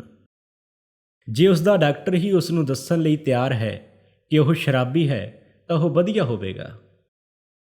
ਤੁਹਾਡੇ ਦੋਸਤ ਨੇ ਆਪਣੀ ਹਾਲਤ ਬਾਰੇ ਪੂਰੀ ਤਰ੍ਹਾਂ ਨਾ ਮੰਨਿਆ ਹੋਵੇ, ਉਹ ਇਹ ਜਾਣਨ ਲਈ ਬਹੁਤ ਉਤਸੁਕ ਹੋ ਚੁੱਕਿਆ ਹੋਵੇਗਾ ਕਿ ਤੁਸੀਂ ਕਿਵੇਂ ਠੀਕ ਹੋਏ। ਜੇਕਰ ਉਹ ਇਹ ਜਾਣਨਾ ਚਾਹੇ ਤਾਂ ਉਸ ਨੂੰ ਇਹ ਸਵਾਲ ਪੁੱਛਣ ਦਿਓ। ਉਸ ਨੂੰ ਬਿਲਕੁਲ ਉਹੀ ਦੱਸੋ ਜੋ ਤੁਹਾਡੇ ਨਾਲ ਵਾਪਰਿਆ ਹੋਵੇ। ਅਧਿਆਤਮਿਕ ਪਹਿਲੂ 'ਤੇ ਖੁੱਲ੍ਹੇ ਤੌਰ 'ਤੇ ਜ਼ੋਰ ਪਾਓ। ਜੇ ਉਹ ਵਿਅਕਤੀ ਭੌਤਿਕਵਾਦੀ ਜਾਂ ਨਾਸਤਿਕ ਹੈ ਤਾਂ ਉਸ ਨੂੰ ਇਹ ਜ਼ੋਰ ਪਾ ਕੇ ਦੱਸੋ ਕਿ ਉਸ ਨੂੰ ਰੱਬ ਬਾਰੇ ਸਾਡੀ ਧਾਰਨਾ ਨਾਲ ਸਹਿਮਤ ਹੋਣ ਦੀ ਕੋਈ ਲੋੜ ਨਹੀਂ। ਉਹ ਕੋਈ ਵੀ ਧਾਰਨਾ ਚੁਣ ਸਕਦਾ ਹੈ ਜਿਹੜੀ ਉਸ ਨੂੰ ਭਾਵੇਂ ਬੇਸ਼ਰਤੇ ਉਹ ਇਸ ਦਾ ਅਰਥ ਸਮਝਦਾ ਹੋਵੇ। ਮੁੱਖ ਗੱਲ ਤਾਂ ਇਹ ਹੈ ਕਿ ਉਹ ਆਪਣੇ ਤੋਂ ਵੱਡੀ ਇੱਕ ਸ਼ਕਤੀ 'ਤੇ ਵਿਸ਼ਵਾਸ ਕਰਨ ਲਈ ਤਿਆਰ ਹੋਵੇ ਅਤੇ ਉਹ ਅਧਿਆਤਮਿਕ ਸਿਧਾਂਤਾਂ ਨੂੰ ਮੰਨੇ। ਅਜਿਹੇ ਵਿਅਕਤੀ ਨਾਲ ਗੱਲਬਾਤ ਕਰਦਿਆਂ ਤੁਹਾਡੇ ਲਈ ਚੰਗਾ ਹੋਵੇਗਾ ਕਿ ਤੁਸੀਂ ਉਸ ਨੂੰ ਅਧਿਆਤਮਿਕ ਨਿਯਮਾਂ ਬਾਰੇ ਆਮ ਬੋਲਚਾਲ ਵਾਲੀ ਭਾਸ਼ਾ 'ਚ ਦੱਸੋ। ਉਸ ਦੀਆਂ ਧਾਰਮਿਕ ਸ਼ਬਦਾਂ ਅਤੇ ਵਿਚਾਰਾਂ ਬਾਰੇ ਪਹਿਲਾਂ ਤੋਂ ਬਣੀ ਧਾਰਨਾ ਜਿਸ ਬਾਰੇ ਉਹ ਸ਼ਾਇਦ ਪਹਿਲਾਂ ਹੀ ਉਲਝਿਆ ਹੋਇਆ ਹੈ ਨੂੰ ਭੜਕਾਉਣਾ ਫਜ਼ੂਲ ਹੈ। ਇਹੋ ਜਿਹੇ ਮੁੱਦੇ ਨਾ ਉਠਾਓ ਭਾਵੇਂ ਉਹਨਾਂ ਬਾਰੇ ਤੁਹਾਡਾ ਵਿਸ਼ਵਾਸ ਕੁਝ ਵੀ ਹੋਵੇ। ਹੋ ਸਕਦਾ ਹੈ ਕਿ ਤੁਹਾਡਾ ਦੋਸਤ ਕਿਸੇ ਧਾਰਮਿਕ ਫਿਰਕੇ ਨਾਲ ਜੁੜਿਆ ਹੋਵੇ। ਹੋ ਸਕਦਾ ਹੈ ਉਸ ਦੀ ਧਾਰਮਿਕ ਸਿੱਖਿਆ ਅਤੇ ਸਿਖਲਾਈ ਤੁਹਾਡੇ ਨਾਲੋਂ ਕਿਤੇ ਚੰਗੀ ਹੋਵੇ। ਉਸ ਹਾਲਤ ਵਿੱਚ ਉਹ ਹੈਰਾਨ ਹੋਵੇਗਾ ਕਿ ਜੋ ਕੁਝ ਉਹ ਪਹਿਲੇ ਜਾਣਦਾ ਹੈ ਤੁਸੀਂ ਉਸ ਵਿੱਚ ਵਾਧਾ ਕਿਵੇਂ ਕਰ ਸਕਦੇ ਹੋ। ਪਰ ਉਹ ਇਹ ਗੱਲ ਜਾਣਨ ਲਈ ਉਤਸੁਕ ਹੋਵੇਗਾ ਕਿ ਕਿਉਂ ਉਸ ਦੀ ਆਪਣੀਆਂ ਧਾਰਨਾਵਾਂ ਨੇ ਅਸਰ ਨਹੀਂ ਕੀਤਾ, ਜਦ ਕਿ ਤੁਹਾਡਾ ਵਿਸ਼ਵਾਸ ਚੰਗੇ ਢੰਗ ਨਾਲ ਕੰਮ ਕਰ ਗਿਆ ਜਾਪਦਾ ਹੈ। ਸ਼ਾਇਦ ਉਹ ਵਿਅਕਤੀ ਇਸ ਸੱਚਾਈ ਦੀ ਇੱਕ ਉਦਾਹਰਨ ਹੈ ਕਿ ਇਕੱਲਾ ਵਿਸ਼ਵਾਸ ਹੀ ਕਾਫੀ ਨਹੀਂ। ਵਿਸ਼ਵਾਸ ਦੇ ਨਾਲ-ਨਾਲ ਆਤਮ ਬਲਿਦਾਨ, ਸਵਾਰਥਹੀਨਤਾ ਅਤੇ ਰਚਨਾਤਮਕ ਕਾਰਵਾਈ ਦਾ ਹੋਣਾ ਵੀ ਜ਼ਰੂਰੀ ਹੈ। ਉਸ ਨੂੰ ਇੰਜ ਲੱਗੇ ਕਿ ਤੁਸੀਂ ਉਸ ਨੂੰ ਕੋਈ ਧਰਮ ਬਾਰੇ ਨਿਰਦੇਸ਼ ਨਹੀਂ ਦੇ ਰਹੇ। ਇਹ ਮੰਨ ਲਓ ਕਿ ਉਹ ਸ਼ਾਇਦ ਤੁਹਾਡੇ ਨਾਲੋਂ ਜ਼ਿਆਦਾ ਜਾਣਦਾ ਹੈ, ਪਰ ਉਸ ਦਾ ਧਿਆਨ ਇਸ ਤੱਥ ਵੱਲ ਲਿਆਓ ਕਿ ਉਸ ਦਾ ਵਿਸ਼ਵਾਸ ਅਤੇ ਗਿਆਨ ਭਾਵੇਂ ਜਿੰਨੇ ਮਰਜ਼ੀ ਪੱਕੇ ਹੋਣ, ਉਹ ਇਹਨਾਂ ਨੂੰ ਅਮਲ ਵਿੱਚ ਨਹੀਂ ਲਿਆ ਸਕਿਆ ਜਾਂ ਫਿਰ ਉਹ ਸ਼ਰਾਬ ਪੀਂਦਾ ਹੀ ਨਾ। ਤੁਹਾਡੀ ਕਹਾਣੀ ਸ਼ਾਇਦ ਉਸ ਨੂੰ ਇਹ ਜਾਣਨ ਵਿੱਚ ਮਦਦ ਕਰੇਗੀ ਕਿ ਉਹ ਕਿਵੇਂ ਆਪਣੀਆਂ ਧਾਰਨਾਵਾਂ, ਜਿਨ੍ਹਾਂ ਬਾਰੇ ਉਹ ਬਹੁਤ ਚੰਗੀ ਤਰ੍ਹਾਂ ਜਾਣਦਾ ਹੈ, ਨੂੰ ਅਮਲ ਵਿੱਚ ਲਿਆਉਣ ਵਿੱਚ ਅਸਫਲ ਰਿਹਾ ਹੈ। ਅਸੀਂ ਕਿਸੇ ਖਾਸ ਵਿਸ਼ਵਾਸ ਜਾਂ ਫਿਰਕੇ ਦੀ ਨੁਮਾਇੰਦਗੀ ਨਹੀਂ ਕਰਦੇ। ਅਸੀਂ ਸਿਰਫ ਉਹਨਾਂ ਆਮ ਅਸੂਲਾਂ ਦਾ ਜ਼ਿਕਰ ਕਰਦੇ ਹਾਂ ਜਿਹੜੇ ਬਹੁਤੇ ਫਿਰਕਿਆਂ ਵਿੱਚ ਸਾਂਝੇ ਹੁੰਦੇ ਹਨ। ਅਮਲ ਵਿੱਚ ਲਿਆਉਣ ਵਾਲੇ ਇਸ ਪ੍ਰੋਗਰਾਮ ਦੀ ਰੂਪਰੇਖਾ ਦੱਸਦਿਆਂ ਉਸ ਨੂੰ ਵਿਸਥਾਰ ਨਾਲ ਦੱਸੋ ਕਿ ਕਿਵੇਂ ਤੁਸੀਂ ਆਪਣੇ ਆਪ ਵਿੱਚ ਝਾਤੀ ਮਾਰੀ, ਕਿਵੇਂ ਆਪਣੀਆਂ ਪਿਛਲੀਆਂ ਗਲਤੀਆਂ ਦਾ ਸੁਧਾਰ ਕੀਤਾ ਅਤੇ ਕਿਉਂ ਹੁਣ ਤੁਸੀਂ ਉਸ ਦੀ ਦਿਲੋਂ ਮਦਦ ਕਰਨਾ ਚਾਹੁੰਦੇ ਹੋ। ਉਸ ਦਾ ਇਹ ਮਹਿਸੂਸ ਕਰਨਾ ਬਹੁਤ ਮਹੱਤਵਪੂਰਨ ਹੈ ਕਿ ਤੁਹਾਡੀ ਉਸ ਨੂੰ ਇਹ ਸਭ ਦੱਸਣ ਦੀ ਕੋਸ਼ਿਸ਼ ਤੁਹਾਡੇ ਆਪਣੇ ਠੀਕ ਹੋਣ ਵਿੱਚ ਇੱਕ ਬਹੁਤ ਹੀ ਮਹੱਤਵਪੂਰਨ ਹਿੱਸਾ ਨਿਭਾਉਂਦੀ ਹੈ। ਅਸਲ ਵਿੱਚ ਸ਼ਾਇਦ ਉਹ ਤੁਹਾਡੀ ਹੀ ਜ਼ਿਆਦਾ ਮਦਦ ਕਰ ਰਿਹਾ ਹੋਵੇ। ਉਸ ਨੂੰ ਸਾਫ਼ ਦੱਸ ਦਿਓ ਕਿ ਤੁਸੀਂ ਉਸ 'ਤੇ ਕੋਈ ਅਹਿਸਾਨ ਨਹੀਂ ਕਰ ਰਹੇ ਅਤੇ ਤੁਸੀਂ ਇਹ ਉਮੀਦ ਕਰਦੇ ਹੋ ਕਿ ਜਦ ਉਹ ਆਪਣੀਆਂ ਮੁਸ਼ਕਲਾਂ ਵਿੱਚੋਂ ਬਾਹਰ ਨਿਕਲ ਆਵੇਗਾ ਤਾਂ ਇਸੇ ਤਰ੍ਹਾਂ ਉਹ ਹੋਰ ਸ਼ਰਾਬੀਆਂ ਦੀ ਮਦਦ ਕਰਨ ਦੀ ਕੋਸ਼ਿਸ਼ ਕਰੇਗਾ। ਉਸ ਨੂੰ ਸੁਝਾਅ ਦਿਓ ਕਿ ਆਪਣੇ ਭਲੇ ਦੀ ਬਜਾਏ ਦੂਜਿਆਂ ਦੇ ਭਲੇ ਨੂੰ ਪਹਿਲ ਦੇਣਾ ਕਿੰਨਾ ਮਹੱਤਵਪੂਰਨ ਹੈ। ਉਸ ਨੂੰ ਇਹ ਸਾਫ਼ ਦੱਸ ਦਿਓ ਕਿ ਉਹ ਕਿਸੇ ਦਬਾਅ ਨੂੰ ਨਹੀਂ ਅਤੇ ਜੇ ਉਹ ਇਹ ਨਹੀਂ ਚਾਹੁੰਦਾ ਤਾਂ ਉਹ ਬੇਸ਼ੱਕ ਤੁਹਾਨੂੰ ਦੁਬਾਰਾ ਨਾ ਮਿਲੇ। ਜੇ ਉਹ ਇਸ ਗੱਲ ਨੂੰ ਇੱਥੇ ਖਤਮ ਕਰਨਾ ਚਾਹੁੰਦਾ ਹੈ ਤਾਂ ਵੀ ਤੁਹਾਨੂੰ ਨਾਰਾਜ਼ ਨਹੀਂ ਹੋਣਾ ਚਾਹੀਦਾ, ਕਿਉਂਕਿ ਜਿੰਨੀ ਤੁਸੀਂ ਉਸ ਦੀ ਸਹਾਇਤਾ ਕੀਤੀ ਹੈ ਉਸਨੇ ਉਸ ਤੋਂ ਜ਼ਿਆਦਾ ਤੁਹਾਡੀ ਮਦਦ ਕੀਤੀ ਹੈ। ਜੇ ਤੁਹਾਡੀ ਗੱਲਬਾਤ ਸਿਆਣੀ, ਸ਼ਾਂਤ ਅਤੇ ਮਨੁੱਖਤਾ ਬਾਰੇ ਸਮਝ ਵਾਲੀ ਹੈ ਤਾਂ ਸ਼ਾਇਦ ਤੁਸੀਂ ਉਸ ਨੂੰ ਆਪਣਾ ਦੋਸਤ ਬਣਾ ਲਿਆ ਹੈ। ਹੋ ਸਕਦਾ ਹੈ ਤੁਸੀਂ ਉਸ ਨੂੰ ਸ਼ਰਾਬੀਪਣ ਦੇ ਪਹਿਲ ਬਾਰੇ ਦੱਸ ਕੇ ਅਸ਼ਾਂਤ ਕਰ ਦਿੱਤਾ ਹੈ। ਇਹ ਬਿਹਤਰੀ ਲਈ ਹੀ ਹੈ। ਜਿੰਨੀ ਨਿਰਾਸ਼ਤਾ ਉਹ ਮਹਿਸੂਸ ਕਰੇ ਓਨਾ ਹੀ ਚੰਗਾ ਹੈ। ਇੰਜ ਹੋਣ 'ਤੇ ਉਸ ਦੀ ਤੁਹਾਡੇ ਸੁਝਾਅ ਮੰਨਣ ਦੀ ਸੰਭਾਵਨਾ ਵੱਧ ਜਾਂਦੀ ਹੈ। ਹੋ ਸਕਦਾ ਹੈ ਇਹ ਵਿਅਕਤੀ ਕਈ ਕਾਰਨ ਦੱਸੇ ਕਿ ਕਿਉਂ ਉਸ ਨੂੰ ਸਾਰਾ ਪ੍ਰੋਗਰਾਮ ਅਪਣਾਉਣ ਦੀ ਲੋੜ ਨਹੀਂ। ਉਹ ਸ਼ਾਇਦ ਇਸ ਵਿਚਾਰ 'ਤੇ ਹੀ ਬਾਗੀ ਹੋ ਜਾਵੇ ਕਿ ਉਸ ਨੂੰ ਆਪਣੇ ਮਨ ਦੀ ਸਖਤੀ ਨਾਲ ਸਫਾਈ ਕਰਨੀ ਪਵੇਗੀ ਅਤੇ ਦੂਸਰਿਆਂ ਨਾਲ ਇਹਨਾਂ ਬਾਰੇ ਵਿਚਾਰ ਵਟਾਂਦਰਾ ਕਰਨਾ ਪਵੇਗਾ। ਅਜਿਹੇ ਵਿਚਾਰਾਂ ਦੀ ਵਿਰੋਧਤਾ ਨਾ ਕਰੋ। ਉਸ ਨੂੰ ਦੱਸੋ ਕਿ ਤੁਸੀਂ ਵੀ ਕਦੇ ਅਜਿਹਾ ਹੀ ਮਹਿਸੂਸ ਕੀਤਾ ਸੀ, ਪਰ ਤੁਹਾਨੂੰ ਸ਼ੱਕ ਹੈ ਕਿ ਤੁਸੀਂ ਸ਼ਾਇਦ ਹੀ ਇੰਨੀ ਤਰੱਕੀ ਕਰ ਸਕਦੇ ਜੇ ਤੁਸੀਂ ਆਪ ਮਨ ਦੀ ਸਫਾਈ ਨਾ ਕੀਤੀ ਹੁੰਦੀ। ਉਸ ਨੂੰ ਆਪਣੀ ਪਹਿਲੀ ਮੁਲਾਕਾਤ 'ਤੇ ਹੀ ਅਲਕੋਹਲਿਕਸ ਅਨੋਨਿਮਸ ਭਾਈਚਾਰੇ ਬਾਰੇ ਦੱਸ ਦਿਓ। ਜੇ ਉਹ ਰੁਚੀ ਵਿਖਾਵੇ ਤਾਂ ਤੁਸੀਂ ਉਸ ਨੂੰ ਇਹ ਕਿਤਾਬ ਪੜ੍ਹਨ ਲਈ ਦੇ ਦਿਓ।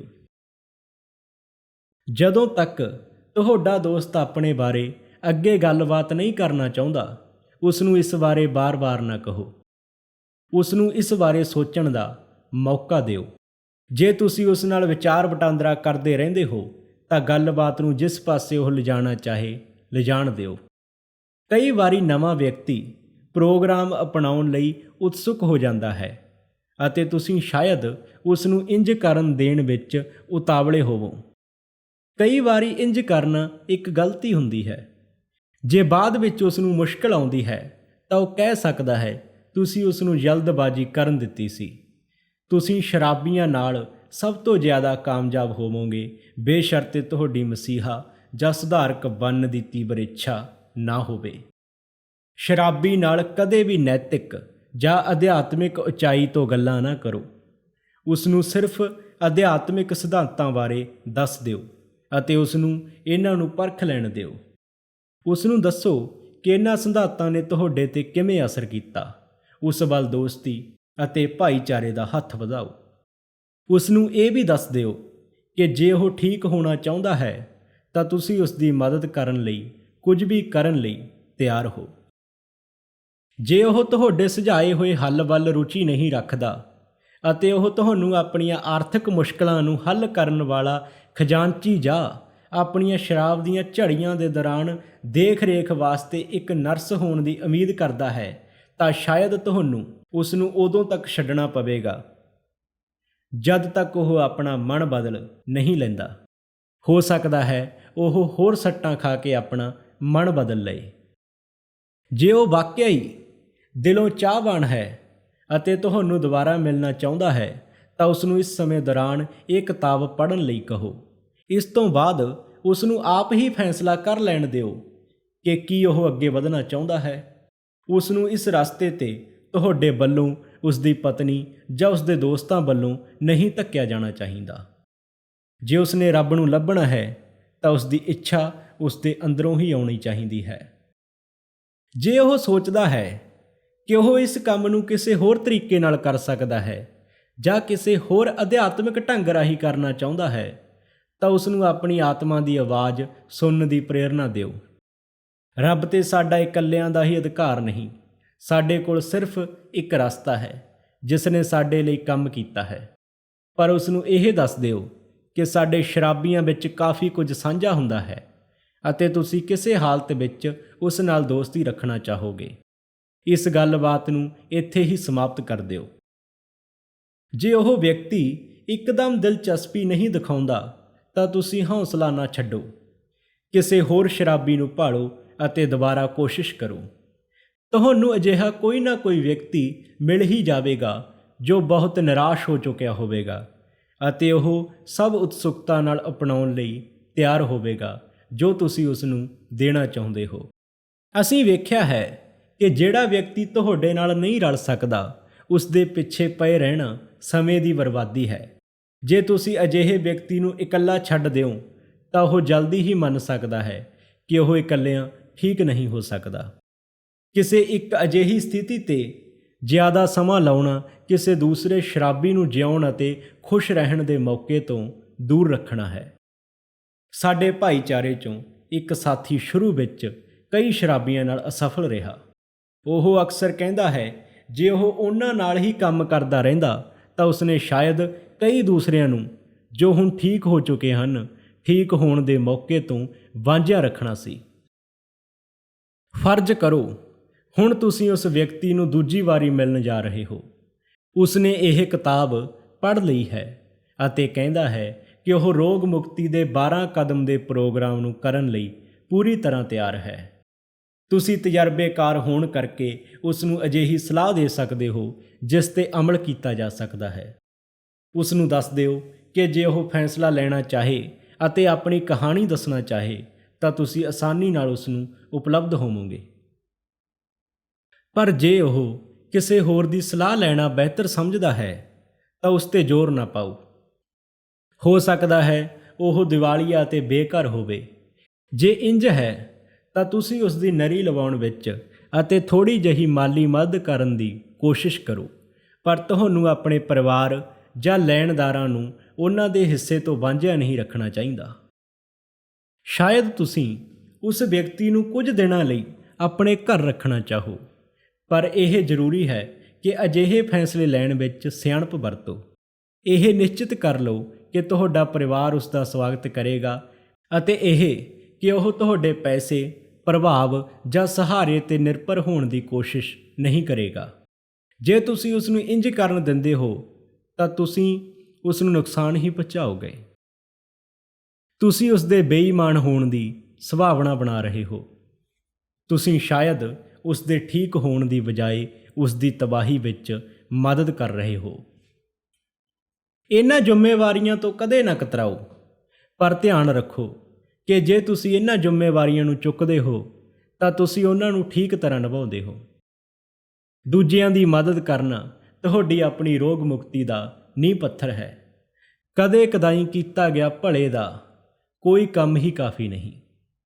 ਜੇ ਲੋੜ ਹੋਵੇ ਤਾਂ ਤੁਹਾਨੂੰ ਹਰ ਰੋਜ਼ ਇੱਕ ਚੰਗੇ ਸੁਧਾਰਕ ਵਾਂਗ ਕੰਮ ਕਰਨਾ ਪਵੇਗਾ। ਇਸ ਦਾ ਮਤਲਬ ਹੋ ਸਕਦਾ ਹੈ ਕਿ ਕਈ ਰਾਤਾਂ ਦੀ ਨੀਂਦ ਖਰਾਬ ਹੋਣਾ, ਤੁਹਾਡੇ ਆਪਣੇ ਸੁੱਖ ਵਿੱਚ ਕਾਫੀ ਦਖਲ ਅੰਦਾਜ਼ੀ ਅਤੇ ਤੁਹਾਡੇ ਆਪਣੇ ਕਾਰੋਬਾਰ ਵਿੱਚ ਰੁਕਾਵਟ ਦਾ ਆਉਣਾ। ਹੋ ਸਕਦਾ ਹੈ ਕਿ ਇਸ ਕਰਕੇ ਤੁਹਾਨੂੰ ਆਪਣੇ ਘਰ ਅਤੇ ਆਪਣੇ ਪੈਸੇ ਦੀ ਸਾਂਝ ਕਰਨੀ ਪਵੇ। ਬਹੁਤ ਪਰੇਸ਼ਾਨ ਪਤਨੀਆਂ ਜਾਂ ਰਿਸ਼ਤੇਦਾਰਾਂ ਨੂੰ ਸਮਝਾਉਣਾ ਪਵੇ। ਥਾਣੇ, ਕਚਹਿਰੀ ਜਾਂ ਹਸਪਤਾਲਾਂ, ਜੇਲ੍ਹਾਂ, ਇਲਾਜ ਘਰਾਂ ਦੇ ਅਣਗਿਣਤ ਚੱਕਰ ਲਾਉਣੇ ਪੈਣ। ਤੁਹਾਡੇ ਟੈਲੀਫੋਨ ਦੀ ਘੰਟੀ ਦਿਨੇ ਜਾਂ ਰਾਤੀ ਕਿਸੇ ਵੇਲੇ ਵੀ ਵੱਜ ਸਕਦੀ ਹੈ। ਹੋ ਸਕਦਾ ਹੈ ਕਦੇ-ਕਦੇ ਤੁਹਾਡੀ ਪਤਨੀ ਕਹੇ ਕਿ ਤੁਸੀਂ ਉਸ ਵੱਲ ਧਿਆਨ ਨਹੀਂ ਦੇ ਰਹੇ। ਕੋਈ ਸ਼ਰਾਬੀ ਸ਼ਾਇਦ ਤੁਹਾਡੇ ਘਰ ਦਾ ਫਰਨੀਚਰ ਤੋੜ ਦੇਵੇ ਜਾਂ ਤੁਹਾਡੇ ਬਿਸਤਰੇ ਨੂੰ ਜਲਾ ਬੈਠੇ। ਜੇ ਉਹ ਹਿੰਸਾ 'ਤੇ ਉਤਾਰੂ ਹੋ ਜਾਵੇ ਤਾਂ ਤੁਹਾਨੂੰ ਉਸ ਨਾਲ ਸ਼ਾਇਦ ਝਗੜਾ ਵੀ ਕਰਨਾ ਪਵੇ। ਕਈ ਵਾਰ ਤੁਹਾਨੂੰ ਸ਼ਾਇਦ ਕਿਸੇ ਡਾਕਟਰ ਨੂੰ ਬੁਲਾਉਣਾ ਪਵੇ ਜਿਸ ਦੀ ਦੇਖ-ਰੇਖ ਵਿੱਚ ਉਸ ਵਿਅਕਤੀ ਨੂੰ ਨੀਂਦ ਦੀ ਦਵਾਈ ਦੇਣੀ ਪਵੇ, ਅਤੇ ਕਦੇ ਤੁਹਾਨੂੰ ਪੁਲਿਸ ਜਾਂ ਐਂਬੂਲੈਂਸ ਨੂੰ ਵੀ ਬੁਲਾਉਣਾ ਪਵੇ। ਕਦੇ-ਕਦਾਈ ਤੁਹਾਨੂੰ ਅਜਿਹੇ ਹਾਲਾਤਾਂ ਦਾ ਸਾਹਮਣਾ ਕਰਨਾ ਹੀ ਪਵੇਗਾ। ਅਸੀਂ ਕਦੇ ਵੀ ਇੱਕ ਸ਼ਰਾਬੀ ਨੂੰ ਆਪਣੇ ਘਰ ਵਿੱਚ ਇੱਕ ਲਗਾਤਾਰ ਲੰਬੇ ਸਮੇਂ ਲਈ ਨਹੀਂ ਰੱਖਦੇ। ਇਹ ਉਸ ਲਈ ਠੀਕ ਨਹੀਂ, ਅਤੇ ਕਈ ਵਾਰੀ ਇਸ ਨਾਲ ਪਰਿਵਾਰ ਵਿੱਚ ਗੰਭੀਰ ਮੁਸ਼ਕਲਾਂ ਵੀ ਪੈਦਾ ਹੋ ਜਾਂਦੀਆਂ ਹਨ। ਹੋ ਸਕਦਾ ਹੈ ਕਿ ਇੱਕ ਸ਼ਰਾਬੀ ਦਿਲਚਸਪੀ ਨਾ ਵਿਖਾਏ, ਪਰ ਇਹ ਕੋਈ ਕਾਰਨ ਨਹੀਂ ਕਿ ਉਸਦੇ ਪਰਿਵਾਰ ਵੱਲ ਧਿਆਨ ਦਿੱਤਾ ਜਾਵੇ। ਤੁਹਾਨੂੰ ਉਹਨਾਂ ਨਾਲ ਦੋਸਤਾਨਾ ਵਿਹਾਰ ਹੀ ਕਰਦੇ ਰਹਿਣਾ ਚਾਹੀਦਾ ਹੈ। ਉਸਦੇ ਪਰਿਵਾਰ ਨੂੰ ਤੁਹਾਡੇ ਜ਼ਿੰਦਗੀ ਜਿਉਣ ਦੇ ਢੰਗ ਬਾਰੇ ਚਾਨਣਾ ਪਾਏ ਜਾਣਾ ਚਾਹੀਦਾ ਹੈ। ਜੇਕਰ ਉਹ ਅਧਿਆਤਮਿਕ ਸਿਧਾਂਤਾਂ ਨੂੰ ਮੰਨ ਲੈਣ ਅਤੇ ਉਹਨਾਂ ਨੂੰ ਅਪਣਾ ਲੈਣ ਤਾਂ ਪਰਿਵਾਰ ਦੇ ਮੁਖੀ ਦੀ ਰੋਗ ਮੁਕਤੀ ਦਾ ਇੱਕ ਵਧੀਆ ਮੌਕਾ ਹੋ ਸਕਦਾ ਹੈ ਅਤੇ ਉਹ ਆਪ ਚਾਹੇ ਪੀਣੀ ਜਾਰੀ ਰੱਖੇ। ਉਸ ਦੇ ਪਰਿਵਾਰ ਨੂੰ ਜ਼ਿੰਦਗੀ ਕਾਫੀ ਹੱਦ ਤੱਕ ਸੌਖੀ ਲੱਗਣ ਲੱਗ ਪਵੇਗੀ। ਅਜਿਹੀ ਕਿਸਮ ਦੇ ਸ਼ਰਾਬੀ ਨੂੰ ਜੋ ਠੀਕ ਹੋਣ ਦੇ ਸਮਰੱਥ ਬੜੇ ਚਾਹਵਾਨ ਹੈ, ਕਿਸੇ ਕਿਸਮ ਦੀ ਦਇਆ ਦੀ ਨਾ ਤਾਂ ਲੋੜ ਹੁੰਦੀ ਹੈ ਅਤੇ ਨਾ ਹੀ ਇਹ ਚਾਹੀਦੀ ਹੈ। ਉਹ ਸ਼ਰਾਬੀ ਜੋ ਸ਼ਰਾਬ ਉੱਤੇ ਜਿੱਤ ਤੋਂ ਪਹਿਲਾਂ ਪੈਸੇ ਅਤੇ ਆਸਰੇ ਦੀ ਮੰਗ ਕਰਦੇ ਹਨ, ਗਲਤ ਰਸਤੇ ਤੇ ਹਨ। ਫਿਰ ਵੀ ਅਸੀਂ ਇੱਕ ਦੂਜੇ ਨੂੰ ਅਜਿਹੀ ਮਦਦ ਦੇਣ ਲਈ ਕਿਸੇ ਵੀ ਹੱਦ ਤੱਕ ਜਾਂਦੇ ਹਾਂ ਜਿੱਥੇ ਅਜਿਹਾ ਕਰਨਾ ਉਚਿਤ ਹੋਵੇ। ਇਹ ਗੱਲ ਭਾਵੇਂ ਬੇਮੇਲ ਜਾਪੇ, ਪਰ ਅਸੀਂ ਸੋਚਦੇ ਹਾਂ ਇਹ ਇੰਜ ਨਹੀਂ। ਸਵਾਲ ਮਦਦ ਦੇਣ ਦਾ ਨਹੀਂ, ਅਸਲ 'ਚ ਸਵਾਲ ਤਾਂ ਇਹ ਹੈ ਕਿ ਇਹ ਮਦਦ ਕਿਵੇਂ ਅਤੇ ਕਿਸ ਤਰ੍ਹਾਂ ਕੀਤੀ ਜਾਵੇ। ਇਹੋ ਅਕਸਰ ਸਫਲਤਾ ਅਤੇ ਅਸਫਲਤਾ ਵਿੱਚ ਫਰਕ ਦਾ ਕਾਰਨ ਬਣਦਾ ਹੈ। ਜਿਉਂ ਹੀ ਅਸੀਂ ਆਪਣਾ ਕੰਮ ਸਹਾਇਤਾ ਦੇ ਰੂਪ ਵਿੱਚ ਕਰਦੇ ਹਾਂ ਤਾਂ ਸ਼ਰਾਬੀ ਰੱਬ ਦੀ ਬਜਾਏ ਸਾਡੀ ਸਹਾਇਤਾ 'ਤੇ ਨਿਰਭਰ ਹੋਣਾ ਸ਼ੁਰੂ ਕਰ ਦਿੰਦਾ ਹੈ। ਉਹ ਕਿਸੇ ਨਾ ਕਿਸੇ ਚੀਜ਼ ਦੀ ਮੰਗ ਕਰਦਾ ਰਹਿੰਦਾ ਹੈ, ਇਹ ਜ਼ੋਰ ਪਾਉਂਦਿਆਂ ਹੋਇਆਂ ਕਿ ਜਦ ਤੱਕ ਉਸ ਦੀਆਂ ਭੌਤਿਕ ਜ਼ਰੂਰਤਾਂ ਪੂਰੀਆਂ ਨਹੀਂ ਹੁੰਦੀਆਂ ਉਹ ਸ਼ਰਾਬ 'ਤੇ ਕਾਬੂ ਨਹੀਂ ਪਾ ਸਕਦਾ। ਇਹ ਫਜ਼ੂਲ ਦੀ ਗੱਲ ਹੈ। ਸਾਡੇ ਵਿੱਚੋਂ ਕੁਝ ਨੇ ਇਹ ਸੱਚਾਈ ਬੜੀ ਮਾਰ ਖਾ ਕੇ ਸਿੱਖੀ ਹੈ। ਨੌਕਰੀ ਹੋਵੇ ਜਾਂ ਨਾ, ਪਤਨੀ ਹੋਵੇ ਜਾਂ ਨਾ, ਅਸੀਂ ਆਮ ਤੌਰ 'ਤੇ ਸ਼ਰਾਬ ਪੀਣੀ ਉਦੋਂ ਤੱਕ ਬੰਦ ਨਹੀਂ ਕਰਦੇ ਜਦੋਂ ਤੱਕ ਅਸੀਂ ਰੱਬ 'ਤੇ ਨਿਰਭਰ ਹੋਣ ਦੀ ਬਜਾਏ ਲੋਕਾਂ 'ਤੇ ਨਿਰਭਰਤਾ ਨੂੰ ਪਹਿਲ ਦੇਈ ਰੱਖਦੇ ਹਾਂ। ਹਰ ਵਿਅਕਤੀ ਦੇ ਜ਼ਮੀਰ ਵਿੱਚ ਇਹ ਵਿਚਾਰ ਗਹਿਰਾਈ ਤੱਕ ਘਰ ਕਰਵਾ ਦਿਓ ਕਿ ਉਹ ਠੀਕ ਹੋ ਸਕਦਾ ਹੈ ਅਤੇ ਹਾਲਾਤ ਚਾਹੇ ਕੁਝ ਵੀ ਹੋਣ। ਸ਼ਰਤ ਸਿਰਫ ਇਹ ਹੈ ਕਿ ਉਹ ਰੱਬ 'ਤੇ ਵਿਸ਼ਵਾਸ ਰੱਖੇ ਅਤੇ ਆਪਣੇ ਮਨ ਨੂੰ ਸਾਫ਼ ਰੱਖੇ। ਹੁਣ ਅਸੀਂ ਘਰੇਲੂ ਸਮੱਸਿਆਵਾਂ ਬਾਰੇ ਗੱਲ ਕਰਦੇ ਹਾਂ। ਹੋ ਸਕਦਾ ਹੈ ਕਿਸੇ ਦਾ ਤਲਾਕ ਹੋਇਆ ਹੋਵੇ, ਉਹ ਅਲੱਗ-ਅਲੱਗ ਰਹਿੰਦੇ ਹੋਣ ਜਾਂ ਫਿਰ ਉਹਨਾਂ ਵਿੱਚ ਸੰਬੰਧ ਤਣਾਅਪੂਰਵਕ ਹੋਣ।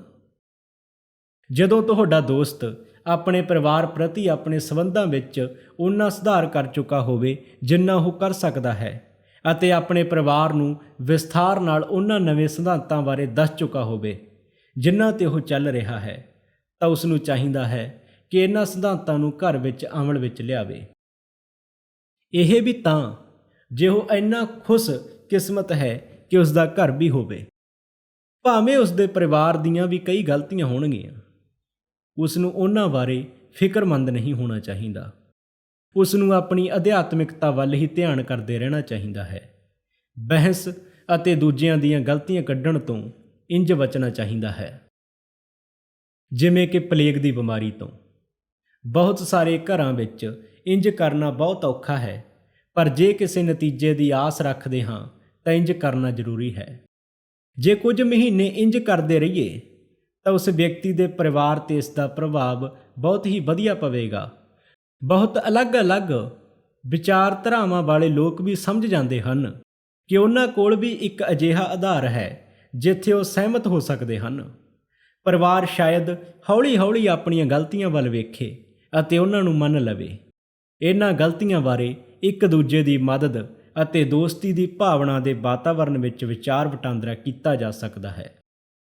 ਜਦੋਂ ਉਹ ਕੁਝ ਸਪਸ਼ਟ ਅਸਰ ਵੇਖ ਲੈਣਗੇ ਤਾਂ ਪਰਿਵਾਰ ਵਾਲੇ ਉਸ ਦਾ ਸਾਥ ਦੇਣਾ ਚਾਹੁਣਗੇ।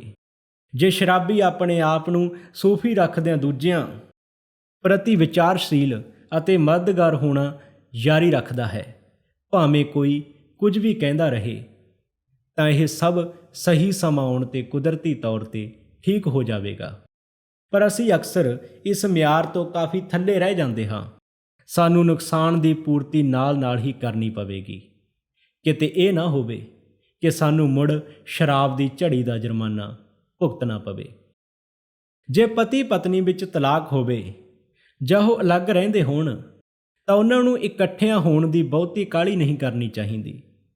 ਪਤੀ ਨੂੰ ਆਪਣੇ ਠੀਕ ਹੋਣ ਬਾਰੇ ਪੂਰਾ ਯਕੀਨ ਹੋਣਾ ਚਾਹੀਦਾ ਹੈ। ਪਤਨੀ ਨੂੰ ਆਪਣੇ ਪਤੀ ਦੇ ਜਿਉਣ ਦੇ ਨਵੇਂ ਢੰਗ ਨੂੰ ਪੂਰੀ ਤਰ੍ਹਾਂ ਸਮਝਣਾ ਚਾਹੀਦਾ ਹੈ। ਜੇਕਰ ਉਹਨਾਂ ਨੇ ਪੁਰਾਣੇ ਸੰਬੰਧਾਂ ਨੂੰ ਮੁੜ ਬਹਾਲ ਕਰਨਾ ਹੈ ਤਾਂ ਪਹਿਲਾਂ ਨਾਲੋਂ ਚੰਗੇ ਆਧਾਰ 'ਤੇ ਹੋਣੇ ਚਾਹੀਦੇ ਹਨ, ਕਿਉਂਕਿ ਪੁਰਾਣੇ ਢੰਗ ਸਫਲ ਨਹੀਂ ਹੋਏ। ਇਸ ਦਾ ਮਤਲਬ ਚਾਰੇ ਪਾਸੇ ਇੱਕ ਨਵਾਂ ਨਜ਼ਰੀਆ ਅਤੇ ਜੋਸ਼ ਦਾ ਹੋਣਾ ਹੈ। ਕਦੇ-ਕਦੇ ਇਹ ਸਾਰੇ ਸੰਬੰਧਿਤ ਲੋਕਾਂ ਦੇ ਹਿੱਤ ਵਿੱਚ ਹੁੰਦਾ ਹੈ ਕਿ ਪਤੀ ਪਤਨੀ ਅਲੱਗ-ਅਲੱਗ ਰਹਿਣ। ਇਸ ਲਈ ਸਪਸ਼ਟ ਤੌਰ 'ਤੇ ਕੋਈ ਨਿਯਮ ਨਹੀਂ ਬਣਾਇਆ ਜਾ ਸਕਦਾ। ਸ਼ਰਾਬੀ ਨੂੰ ਆਪਣਾ ਪ੍ਰੋਗਰਾਮ ਰੋਜ਼ ਦੇ ਆਧਾਰ 'ਤੇ ਹੀ ਜਾਰੀ ਰੱਖਣ ਦਿਓ। ਜਦੋਂ ਇਕੱਠਿਆਂ ਰਹਿਣ ਦਾ ਸਮਾਂ ਆ ਜਾਂਦਾ ਹੈ ਤਾਂ ਦੋਹਾਂ ਨੂੰ ਇਸ ਬਾਰੇ ਸਾਫ਼ ਪਤਾ ਚੱਲ ਜਾਵੇਗਾ। ਕਿਸੇ ਵੀ ਸ਼ਰਾਬੀ ਨੂੰ ਇਹ ਨਾ ਕਹਿਣ ਦਿਓ ਕਿ ਉਹ ਉਦੋਂ ਤੱਕ ਠੀਕ ਨਹੀਂ ਹੋਵੇਗਾ ਜਦੋਂ ਤੱਕ ਉਸ ਦਾ ਪਰਿਵਾਰ ਵਾਪਸ ਨਹੀਂ ਆ ਜਾਂਦਾ। ਇਹ ਇੰਜ ਹੈ ਹੀ ਨਹੀਂ। ਕਦੇ-ਕਦੇ ਪਤਨੀ ਕਿਸੇ ਨਾ ਕਿਸੇ ਕਾਰਨ ਕਰਕੇ ਵਾਪਸ ਆਉਂਦੀ ਹੀ ਨਹੀਂ। ਆਪਣੇ ਦੋਸਤ ਨੂੰ ਇਹ ਯਾਦ ਕਰਵਾਓ ਕਿ ਉਸ ਦਾ ਠੀਕ ਹੋਣਾ ਲੋਕਾਂ 'ਤੇ ਨਿਰਭਰ ਨਹੀਂ ਹੈ, ਇਹ ਉਸ ਦੇ ਰੱਬ ਦੇ ਨਾਲ ਰਿਸ਼ਤੇ 'ਤੇ ਨਿਰਭਰ ਹੈ। ਅਸੀਂ ਉਹਨਾਂ ਆਦਮੀਆਂ ਨੂੰ ਠੀਕ ਹੁੰਦੇ ਵੇਖਿਆ ਹੈ ਜਿਨ੍ਹਾਂ ਦੇ ਪਰਿਵਾਰ ਵਾਪਸ ਆਏ ਹੀ ਨਹੀਂ।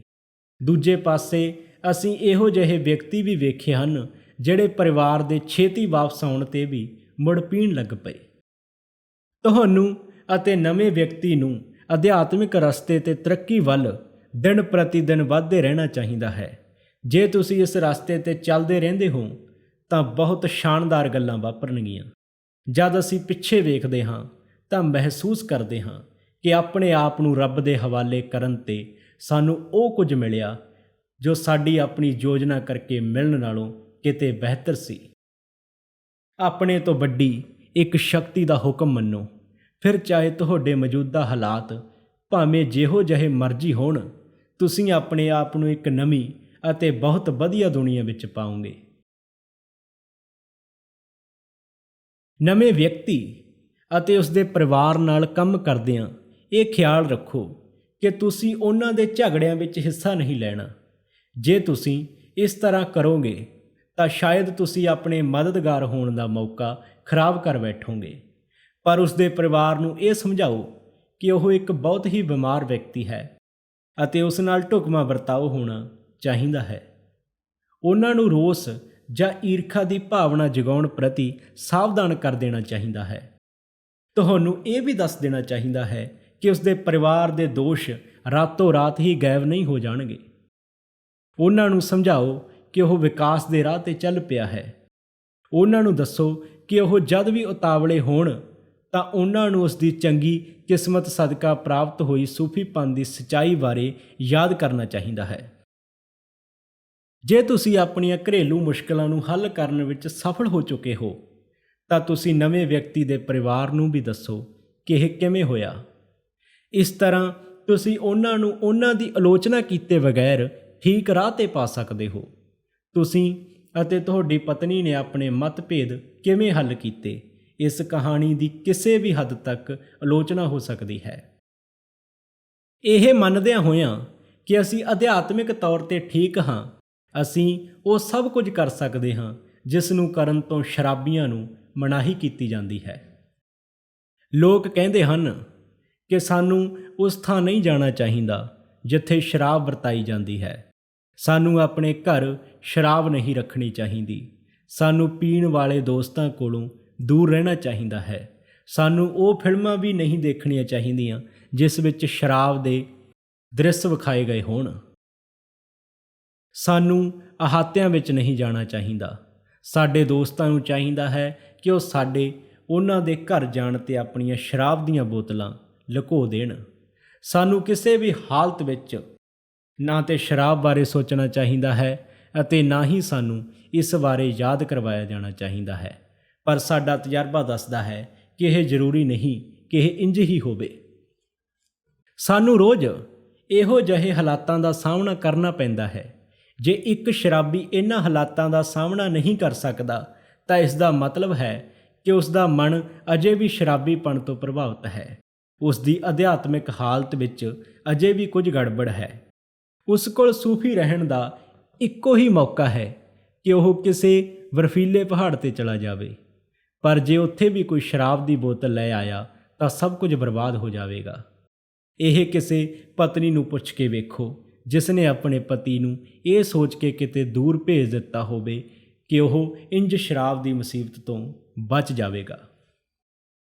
ਸਾਡਾ ਵਿਚਾਰ ਹੈ ਕਿ ਸ਼ਰਾਬ ਨਾਲ ਲੜਨ ਦੀ ਕੋਈ ਵੀ ਯੋਜਨਾ ਜਿਹੜੀ ਸ਼ਰਾਬੀ ਨੂੰ ਸ਼ਰਾਬ ਪੀਣ ਦੀ ਖਿੱਚ ਤੋਂ ਸੁਰੱਖਿਅਤ ਰੱਖਣ ਬਾਰੇ ਸੁਝਾਉਂਦੀ ਹੈ, ਨਿਸ਼ਚਿਤ ਹੀ ਅਸਫਲ ਹੋਵੇਗੀ। ਜੇਕਰ ਸ਼ਰਾਬੀ ਆਪਣੇ ਆਪ ਨੂੰ ਬਚਾਉਣ ਦੀ ਕੋਸ਼ਿਸ਼ ਕਰਦਾ ਹੈ ਤਾਂ ਸ਼ਾਇਦ ਉਹ ਕੁਝ ਸਮੇਂ ਲਈ ਤਾਂ ਕਾਮਯਾਬ ਹੋ ਜਾਵੇ, ਪਰ ਆਮ ਤੌਰ 'ਤੇ ਅਜਿਹੀ ਕਾਮਯਾਬੀ ਦਾ ਅੰਤ ਹੋਰ ਵੀ ਵੱਡੀ ਤਬਾਹੀ ਨਾਲ ਹੁੰਦਾ ਹੈ। ਅਸੀਂ ਇਹ ਤਰੀਕੇ ਅਜ਼ਮਾ ਚੁੱਕੇ ਹਾਂ। ਅਸੰਭਵ ਨੂੰ ਸੰਭਵ ਕਰਨ ਦੀਆਂ ਕੋਸ਼ਿਸ਼ਾਂ ਹਮੇਸ਼ਾ ਅਸਫਲ ਹੁੰਦੀਆਂ ਹਨ। ਇਸ ਲਈ ਸਾਡਾ ਸਿਧਾਂਤ ਉਸ ਥਾਂ ਜਿੱਥੇ ਸ਼ਰਾਬ ਚੱਲਦੀ ਹੋਵੇ ਤੇ ਜਾਣ ਤੋਂ ਕਤਰਾਉਣਾ ਨਹੀਂ, ਬੇਸ਼ਰਤੇ ਉੱਥੇ ਜਾਣ ਦਾ ਸਾਡੇ ਕੋਲ ਕੋਈ ਉਚਿਤ ਕਾਰਨ ਹੋਵੇ। ਇਹਨਾਂ ਵਿੱਚ ਅਹਾਤੇ ਰਾਤ ਨੂੰ ਚੱਲਣ ਵਾਲੇ ਕਲੱਬ ਅਤੇ ਉਹ ਥਾਵਾਂ ਜਿੱਥੇ ਨੱਚਣਾ ਗਾਉਣਾ, ਸਵਾਗਤੀ ਸਮਾਰੋਹ, ਵਿਆਹ ਸ਼ਾਦੀਆਂ ਜਾਂ ਆਮ ਪਾਰਟੀਆਂ ਹੁੰਦੀਆਂ ਹੋਣ ਸ਼ਾਮਲ ਹਨ। ਉਸ ਵਿਅਕਤੀ ਨੂੰ ਜਿਸ ਦਾ ਸ਼ਰਾਬੀ ਨਾਲ ਵਾਹ ਪਿਆ ਹੋਵੇ, ਸ਼ਾਇਦ ਉਸ ਨੂੰ ਇਹ ਸਭ ਲਲਚਾਉਣ ਵਾਲਾ ਵਿਧੀ ਦਾ ਵਿਧਾਨ ਲੱਗੇ, ਪਰ ਇਹ ਇੰਜ ਨਹੀਂ। ਤੁਸੀਂ ਵੇਖੋਗੇ ਕਿ ਅਸੀਂ ਇਸ ਲਈ ਇੱਕ ਮਹੱਤਵਪੂਰਨ ਮਿਆਰ ਬਣਾਇਆ ਹੈ। ਇਸ ਲਈ ਹਰ ਮੌਕੇ 'ਤੇ ਆਪਣੇ ਆਪ ਨੂੰ ਪੁੱਛੋ ਕਿ ਕੀ ਮੇਰੇ ਕੋਲ ਉਸ ਜਗ੍ਹਾ 'ਤੇ ਜਾਣ ਲਈ ਕੋਈ ਚੰਗੇ ਸਮਾਜਿਕ, ਵਪਾਰਕ ਜਾਂ ਨਿੱਜੀ ਕਾਰਨ ਹਨ, ਜਾਂ ਫਿਰ ਕੀ ਮੈਂ ਅਜਿਹੀਆਂ ਥਾਵਾਂ ਦੇ ਵਾਤਾਵਰਣ 'ਚੋਂ ਚੋਰੀ ਇੱਕ ਅਨੋਖਾ ਮਜ਼ਾ ਲੈਣ ਦੀ ਉਮੀਦ ਕਰਦਾ ਹਾਂ। ਜੇ ਤੁਸੀਂ ਇਹਨਾਂ ਸਵਾਲਾਂ ਦਾ ਤਸੱਲੀ ਬਖਸ਼ ਜਵਾਬ ਦੇ ਸਕਦੇ ਹੋ ਤਾਂ ਤੁਹਾਨੂੰ ਝਿਜਕਣ ਦੀ ਲੋੜ ਨਹੀਂ। ਜਾਓ ਭਾਵੇਂ ਨਾ ਜਾਓ, ਜਿਵੇਂ ਵੀ ਤੁਹਾਨੂੰ ਵਧੀਆ ਲੱਗੇ, ਪਰ ਜਾਣ ਤੋਂ ਪਹਿਲਾਂ ਇਹ ਨਿਸ਼ਚਿਤ ਕਰ ਲਓ ਕਿ ਤੁਸੀਂ ਇੱਕ ਮਜ਼ਬੂਤ ਅਧਿਆਤਮਿਕ ਸਥਿਤੀ ਵਿੱਚ ਹੋ ਅਤੇ ਤੁਹਾਡਾ ਉੱਥੇ ਜਾਣ ਦਾ ਉਦੇਸ਼ ਬਿਲਕੁਲ ਠੀਕ ਹੈ। ਇਹ ਨਾ ਸੋਚੋ ਕਿ ਤੁਹਾਨੂੰ ਇਸ ਮੌਕੇ ਤੋਂ ਕੀ ਮਿਲੇਗਾ, ਇਹ ਸੋਚੋ ਕਿ ਅਜਿਹੇ ਮੌਕੇ 'ਤੇ ਤੁਸੀਂ ਕੀ ਯੋਗਦਾਨ ਦੇ ਸਕਦੇ ਹੋ। ਪਰ ਜੇ ਤੁਸੀਂ ਵਿਚਲਿਤ ਹੋ ਤਾਂ ਚੰਗਾ ਹੋਵੇਗਾ ਕਿ ਇਸ ਦੀ ਬਜਾਏ ਤੁਸੀਂ ਕਿਸੇ ਹੋਰ ਸ਼ਰਾਬੀ ਨਾਲ ਗੱਲਬਾਤ ਕਰ ਲਓ। ਜਿੱਥੇ ਸ਼ਰਾਬ ਚੱਲਦੀ ਹੋਵੇ ਉੱਥੇ ਪੁਰਾਣੇ ਚੰਗੇ ਦਿਨਾਂ ਦੀ ਯਾਦ ਵਿੱਚ ਹੌਂਕੇ ਭਰਦਿਆਂ ਮੂੰਹ ਲਮਕਾ ਕੇ ਬੈਠਣ ਦੀ ਕੋਈ ਲੋੜ ਨਹੀਂ। ਜੇ ਇਹ ਖੁਸ਼ੀ ਦਾ ਮੌਕਾ ਹੈ ਤਾਂ ਹੋਰਾਂ ਦੀ ਖੁਸ਼ੀ ਵਧਾਉਣ ਦੀ ਕੋਸ਼ਿਸ਼ ਕਰੋ। ਜੇ ਕੋਈ ਵਪਾਰਕ ਮੌਕਾ ਹੈ ਤਾਂ ਕਾਰੋਬਾਰ ਬਾਰੇ ਉਤਸ਼ਾਹ ਨਾਲ ਗੱਲਬਾਤ ਕਰੋ। ਜੇਕਰ ਤੁਸੀਂ ਅਜਿਹੇ ਵਿਅਕਤੀ ਨਾਲ ਹੋ ਜੋ ਇੱਕ ਅਜਿਹੇ ਹੋਟਲ ਵਿੱਚ ਰੋਟੀ ਖਾਣਾ ਚਾਹੁੰਦਾ ਹੋਵੇ ਜਿੱਥੇ ਸ਼ਰਾਬ ਮਿਲਦੀ ਹੋਵੇ ਤਾਂ ਤੁਸੀਂ ਉਸ ਨਾਲ ਜ਼ਰੂਰ ਜਾਓ। ਆਪਣੇ ਦੋਸਤਾਂ ਨੂੰ ਇਹ ਅਹਿਸਾਸ ਹੋਣ ਦਿਓ ਕਿ ਉਹਨਾਂ ਨੂੰ ਤੁਹਾਡੇ ਕਰਕੇ ਆਪਣੀਆਂ ਆਦਤਾਂ ਬਦਲਣ ਦੀ ਕੋਈ ਲੋੜ ਨਹੀਂ। ਇੱਕ ਉਚਿਤ ਸਮੇਂ ਅਤੇ ਥਾਂ ਆਪਣੇ ਸਾਰੇ ਦੋਸਤਾਂ ਨੂੰ ਸਮਝਾਓ ਕਿ ਸ਼ਰਾਬ ਤੁਹਾਨੂੰ ਠੀਕ ਕਿਉਂ ਨਹੀਂ ਬੈਠਦੀ। ਜੇ ਤੁਸੀਂ ਇਹ ਚੰਗੀ ਤਰ੍ਹਾਂ ਸਮਝਾ ਦਿੰਦੇ ਹੋ ਤਾਂ ਸ਼ਾਇਦ ਹੀ ਕੋਈ ਤੁਹਾਨੂੰ ਸ਼ਰਾਬ ਪੀਣ ਲਈ ਕਹੇ। ਜਦੋਂ ਤੁਸੀਂ ਸ਼ਰਾਬ ਪੀ ਰਹੇ ਸੀ ਉਦੋਂ ਤੁਸੀਂ ਹੌਲੀ-ਹੌਲੀ ਜ਼ਿੰਦਗੀ ਤੋਂ ਪਿੱਛੇ ਹਟ ਰਹੇ ਸੀ। ਹੁਣ ਤੁਸੀਂ ਇਸ ਦੁਨੀਆ ਦੇ ਸਮਾਜਿਕ ਜੀਵਨ ਵਿੱਚ ਮੁੜ ਪ੍ਰਵੇਸ਼ ਕਰ ਰਹੇ ਹੋ। ਸਿਰਫ ਇਸ ਕਰਕੇ ਪਿੱਛੇ ਹਟਣਾ ਸ਼ੁਰੂ ਨਾ ਕਰ ਦਿਓ ਕਿ ਤੁਹਾਡੇ ਦੋਸਤ ਸ਼ਰਾਬ ਪੀਂਦੇ ਹਨ।